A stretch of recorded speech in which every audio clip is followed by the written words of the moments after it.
حضرت فضیل بن ایاز بہت بڑے بزرگ گزرے. جوانی کا زمانہ تھا تو ایک خاتون سے آشنائی ہو گئی، محبت کا ربط قائم ہو گیا. تو ظاہرہ جوانی مستانی ہوتی ہے اور جنون کا ایک شعبہ کہا گیا ہے جوانی کو، اور پھر دل میں اس طرح کے رجحان پیدا ہو جائیں تو پھر وہ جنون کئی گنا بڑھ جاتا ہے. تو اس کے ساتھ وقت طے کیا اور اس کے ملنے کے لیے بے تابی کے ساتھ ان گھڑیوں کا، ان لمحوں کا انتظار کرنے لگے.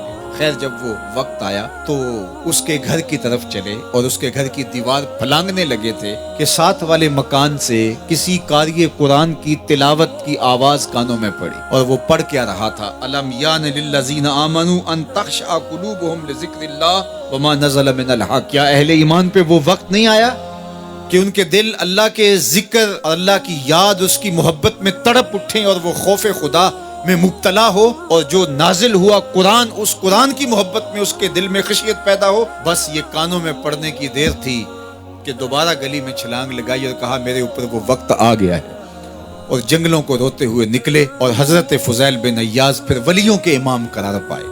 اس آیت نے ان کی زندگی بدل دی. کسی کی 30 سال، کسی کی 40 برس، کسی کی 50 سال، کسی کی 60 سال زندگی یہاں موجود لوگوں میں سے کسی کی اس سے بھی زیادہ اور کسی کی کم.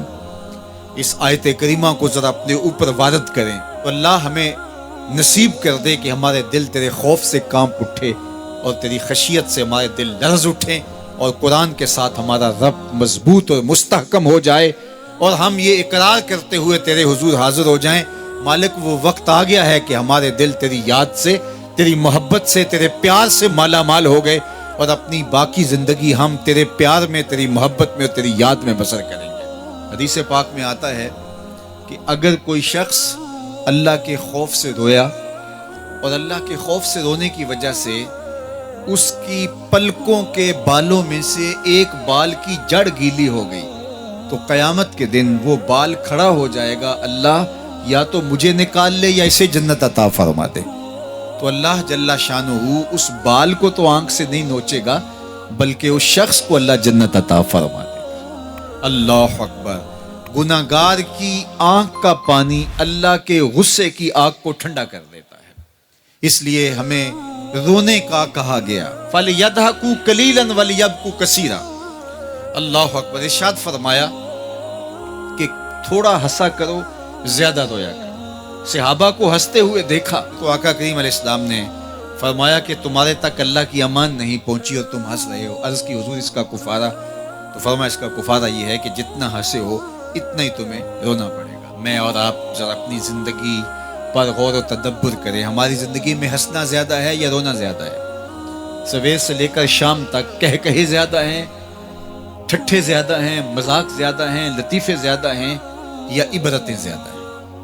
تفکر زیادہ ہے، تدبر زیادہ ہے، سوچ بچار زیادہ ہے، یاد الہی میں تڑپنا زیادہ ہے، آنکھوں سے یاد خدا میں بہنے والے آنسو زیادہ ہیں، یا غفلت سے پھوٹتے ہوئے کہے زیادہ ہیں؟ مجھے اور آپ کو اپنی زندگی کا ضرور محاسبہ کرنا چاہیے. ٹھٹھوں سے، مذاق سے ہماری مجلسیں بھرپور ہوتی ہیں. ہم دن میں جتنا ہنستے ہیں کیا اس کا 10واں حصہ بھی ہم تنہائی میں بیٹھ کے اللہ کی یاد میں روتے ہیں؟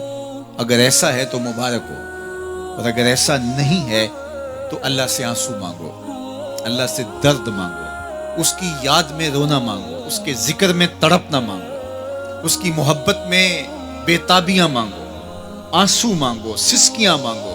تڑپنے پھڑکنے کی توفیق دے، دل مرتضیٰ سوز صدیق دے. اس کے حضور عرض کرو کہ مالک ہمیں تڑپ دے، ہمیں سوز و گداز دے، ہمیں کیف و سرور کی دنیا نصیب فرما دے، ہماری آنکھوں کو آنسوؤں کا جمال عطا کر دے. اور اگر ہماری آنکھوں میں آنسو نہیں ہیں، ہمارے پاس کہے ہیں، کہتے ہیں جو ہنستا ہوا گناہ کرے گا وہ روتا ہوا جہنم میں جائے گا، اور جس نے یہاں دکھ سہے، تکلیفیں سہی، آلام سہے، اس کے بدلے میں اللہ تعالیٰ اس کو وہاں راحتیں عطا فرمائے گا. فرمایا کہ مومن کے پاؤں میں کانٹا بھی چبھے تو اللہ جل شانہ اس کا صلہ بھی اس کو قیامت کے دن عطا فرمائے گا. تو یہ جو تفکرات ہیں، یہ جو دکھ آتے ہیں، یہ جو تکلیفیں آتی ہیں، مصائب آتے ہیں، مشکلات آتی ہیں، اذیتیں ہمیں پہنچتی ہیں، تو اس پر صبر کرنا چاہیے اور اللہ کا شکر ادا کرنا چاہیے کہ ہم ان مصائب سے گزر رہے ہیں، ان مشکلوں سے گزر رہے ہیں. اور اگر کسی شخص کی زندگی میں دکھ ہے ہی نہیں، سکھ ہی سکھ ہیں، تو پھر وہ سمجھے کہ وہ فتنے میں مبتلا ہے. اس لیے زندگی کے اندر یہ آنے والی تکلیفیں، زندگی میں ملنے والے دکھ، اذیتیں، یہ اللہ تعالیٰ کی طرف سے ہمارے اوپر ایک انعام ہے، اور اللہ تعالیٰ جل شانہ اس کے بدلے میں ہمیں آخرت میں صلہ عطا فرمانے والا ہے.